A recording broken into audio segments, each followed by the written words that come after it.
It's me, ang babaeng laban ng laban, kahit wala namang kalaban-laban. For this video guys, share ko sa inyo, nandito kami sa parang resort siya. Tapos kasama ko yung mga amo ko, kapatid ng amo ko, tapos yung alaga ko, nahawak ko ngayon, itong kamay niya.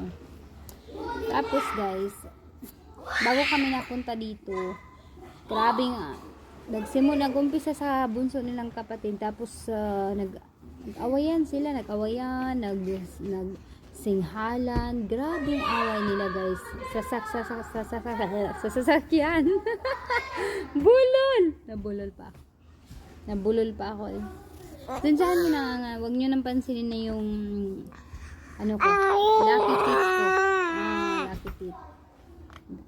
Bitaw guys, marag hago man ang kinabuhi, pero laban lang. Ika nga, pag may umaga, may pag-asa. Bitaw guys, kapoy maging katabang uli sa kuan lang no, kapoy gidasin. Okay. Marag naanad na pud ko sa garan nga matulog ko alas 7 sa buntag, na umatag alas 7 sa kuan, alas 6 alas 7 sa gabi ana. Sa ay porminti ko makamata kay na may bata nga alaga nga katapad nako.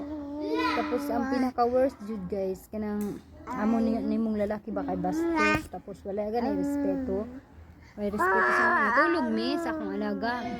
Siyempre anang nagpalong kog suga, tapos ning kalit siya open og suga tanan, iyarang gipang gikalit og abre ang suga ba, tapos siya una bang ang tao natulog, wa jud sila batasan ay kasagaran man gud sa ugali sa mga Arabo guys, kanang sweet kay sila manulti pa, pero wala gud sa ilaha, wala sila konsensya, wala sila mga huna ba, wala sa ilang gipanulti, kutod lang sa ilahang dila, wala sa ilahang dugham, wala sa ilahang huna.